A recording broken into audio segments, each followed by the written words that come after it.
It is week number 3 of Spark, SDPN, Drew, and Stu NFL Pick'em, where each and every week we pick every game on the slate against the spread, and then we get points for each pick, and we get our gold, silver, and bronze picks, and then we have a leaderboard on the Spark app, and you can go click the link in the bio right now to join us. You can join anytime, but if you've been playing along, you might have seen the leaderboards for week number 2, where if you're watching on the Jesse Blake Sports Report YouTube channel, you can see right now I finished ahead of everyone at SDPN, and I have to take this opportunity to brag because I don't know how many times this will happen this season. I had 17 points last week, and if you will see my picks from last week, I got my gold pick right, even though Joe Burrow went out in that game, and he's going to be out for a little bit with turf toe. The Bengals ended up beating the Jags, and I got my +3 points on my gold pick. The Lions destroyed in their game. I got +2 on that, and then I got the Cowboys, who won but did not cover the spread against the Giants there, so I didn't get my gold pick correct, but I had a very good week number 2. I'll count the wins here. Packers, Bills, Lions, Bengals, Rams, Patriots, Seahawks, Niners, Eagles, Falcons, Bucks, Chargers. That's 12 wins if I counted that correctly. 12 wins on the slate of games in week number 2. I'm very proud of myself, as you can see, but the thing is, there's another week, and this thing keeps on trucking along. If we go to the all-time leaderboard, so the combines week 1 and 2 so far, we have Greg, Mike, and Cleel at 32 points leading the way in the Spark, SDPN, Drew, and Stu Pick'em. They are first place. And then we got Matthew, Caleb, David, and Evul coming in all tied for 4th with 31 points. And then I am right there, 44th place, leading the way amongst the SDPN crew with 27 points overall. Let's get to week number 3. And you know how we do this if you've been here before. I give myself roughly 30 seconds to make each and every pick. Sometimes I go a little over, sometimes I'm a little under. And this one's going to be a little under because I have committed to never picking the Miami Dolphins until they prove to me that they are not a giant piece of garbage team. And that is what they've been so far. So I'm picking the Bills -13. On Thursday Night Football, I think the Bills cover -13 on the spread, and they beat the Dolphins. Next up, we got the Falcons and the Panthers. I'm going to go with the Falcons covering this -2.5. I haven't been impressed at all with what I've seen out of the Panthers. I know I mention this every single week. We're supposed to be on the Bryce Young train, and I'm not hopping on that train. I will not buy a ticket to that train. I will not buy a ticket to get on that train. So I'm going to pick the Falcons here. And I like the Falcons offense. I really like Bijan. Drake London's going to have a breakout game. Kyle Pitts has actually looked decent this season. Offensive weapons have been good. The defense has been good enough. So Falcons -2.5.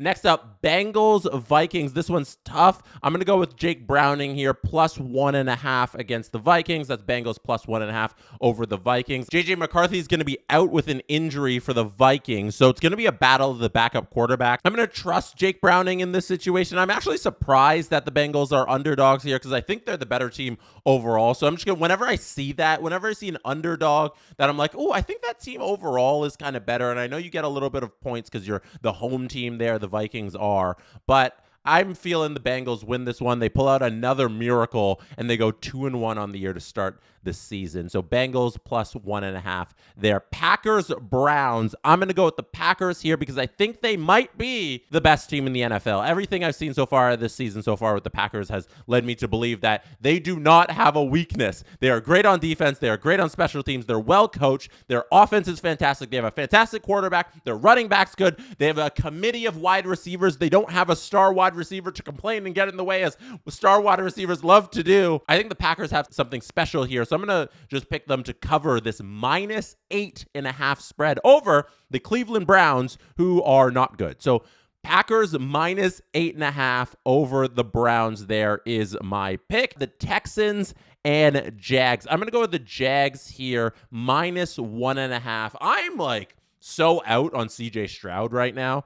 Like CJ Stroud has been very unimpressive for many weeks in a row dating back to last season.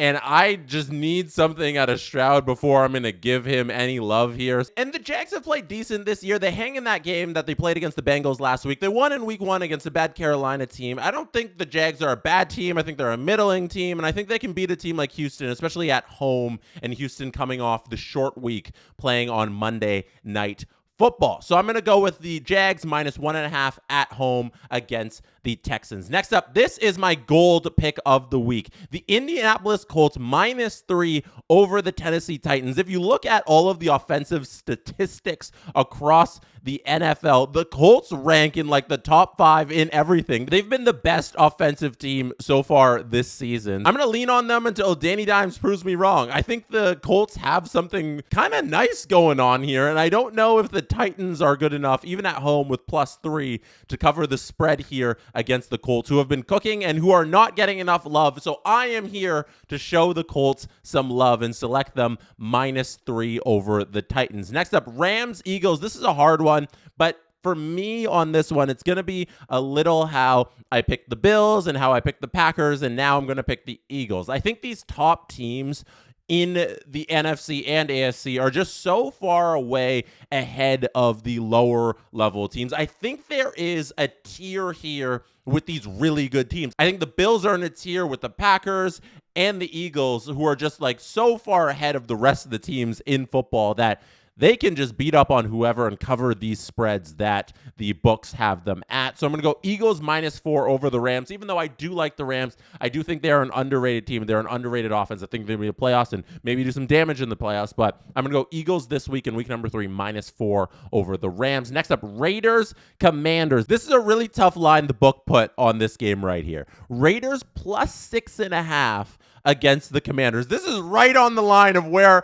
it should be, and they're always so sharp with these lines. It's hard to think of how this game is going to go and who's going to cover. I've been leaning Raiders since I've been looking at this game. I'm just going to go with my gut here and pick the Raiders, even though they had a terrible week last week. It was not impressed on Monday Night Football at all with what they had going on. Maybe they get a little Tom Brady magic love. I saw him in the coach's box. I assume you did too, with the coordinators up there listening on the plays. Maybe they get some Tom Brady magic and they can pull out this +6.5 cover against the Commanders. Next up, Jets, Bucks. I have the Bucks easily covering this -5.5. I have become such a huge Baker Mayfield fan. I think that dude is the biggest gamer we got in the NFL right now. Nothing is going to stop that man from doing what he wants, and I think the Bucks can handle these Jets easily, especially if Justin Fields isn't even in the lineup come Sunday. So we got that game -5.5, Bucks over the Jets. Next up, Steelers and Patriots. Steelers are -1. Patriots are home dogs. So I'm going to pick the home dogs here. It's easy to default for me to a home dog for the Pats against a team that I still am not a believer in. The Steelers haven't looked like the Steelers in that they're making a lot of mistakes. They're usually a well-coached organization. Last week, that play where the player lets the ball go into the end zone on the kickoff, that is so not a Mike Tomlin team. Something's a little off, and it's probably Aaron Rodgers and his voodoo magic that's a little off on the Steelers right now. So I'm going to go Patriots as home dogs, +1. They beat the Steelers there. Next up, Broncos and Chargers. Broncos are the dogs on the road, +2.5 Broncos, Chargers. For this one, I'm going to go with Chargers. There may be a situation where I'm talking Chargers, Packers, Bills, Eagles. This is the next class of NFL team. The Chargers might be entering that tier. I've been loving what I've been seeing out of the Chargers. The atmosphere here, everybody's always talks about the atmosphere at SoFi when the Chargers are playing at home, and how it's always a road game because the road teams fly in and everything. So that's going to be interesting to watch with the Broncos fans, because I know they travel well, and they're going to travel well to SoFi. But I'm excited to see the rise of Justin Herbert, and Justin Herbert finally become Justin Herbert, the mythical thing we all think he can be. Hopefully he becomes that in real life. So I'm rooting for that to happen, even though I have Bo Nix on my fantasy team, so maybe I should be rooting for Bo Nix to do good every week. But this week, it's all about the Chargers and seeing Justin Herbert ascend to that next upper echelon of quarterback. New Orleans Saints are +7.5 dogs on the road to the Seattle Seahawks. So that's plus 7.5 for the Saints. I am going to go with the Saints here, even though, I don't know, this one might be a flip-floppy. I might flip on this midweek, so don't hold me to this. We'll see come like Friday, Saturday even. Maybe it's a 4 o'clock game on Sunday. I may even do it at 3:59. I might flip this pick because that's a big spread. So that's why I'm on the Saints. But the Saints might also just not be good and not show up. Seattle last week handled the Steelers very easily, and that's why this number is at 7.5, because if you believe that the Steelers are a decent team, New Orleans is worse than the Steelers, and they beat up on the Steelers there. So Seattle, I think the Saints are going to surprise. I don't know why I'm feeling the Saints here, but I'm going to go Saints plus 7.5. This game here, Cardinals -1 on the road against the 49ers. 49ers +1. This is the battle of 2-0 teams. So you look at this game, you say, who is going to come out of this game 3-0? Is it going to be the Brock Purdy-less 49ers or the Kyler Murray Arizona Cardinals in our year 2025? I'm going to go with the Christian McCaffrey 49ers +1 against the Cardinals, even though I am a Cardinals believer. I think it's an easy lean to the 49ers just because of that +1 at home. So I'm going to go home dogs. You know I love my home dogs. 49ers and Christian McCaffrey +1 there against the Cardinals. Next up, it is the Cowboys and Bears. As you can see on the screen here, if you are watching, Drew Livingstone, Cam Stewart, and Steve Dangle all picked the Cowboys +1 on the road against the Bears. I guess I'm kind of with them. I lean Cowboys here because I've just been so unimpressed with Caleb Williams and his career so far and his season so far. But Ben Johnson, maybe it's just going to take a couple weeks for him to get his thing going in Chicago, and this is the week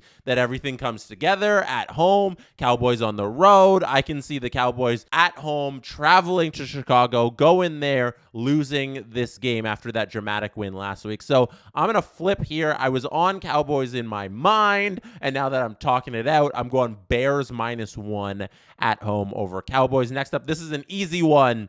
Kansas City, New York.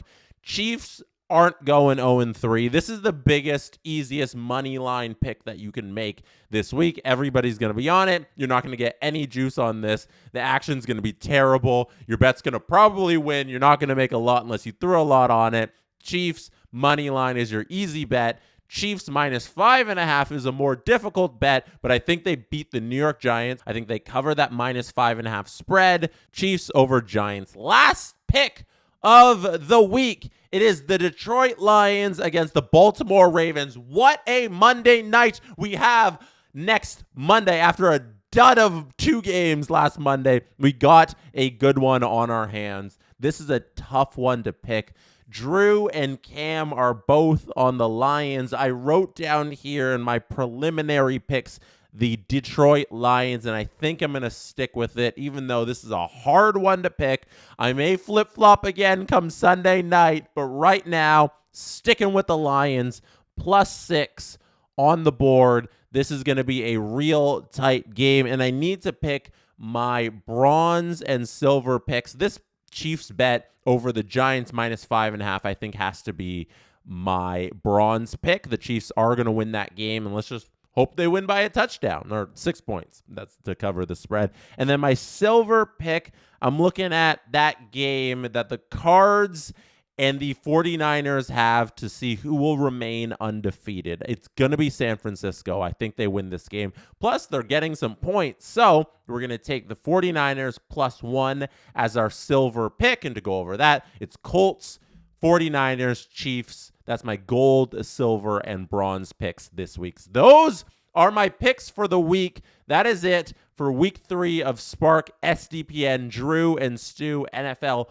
Pick 'em. You can play along with the link in the description right now. That is it for me right now. Thank you for being here. You could have been anywhere in the world, but chose to be listening or watching, and I appreciate you for that. Don't forget to hit like. Don't forget to hit subscribe on the Jesse Blake Sports Report YouTube channel. I will see you again very shortly. Good night from Toronto.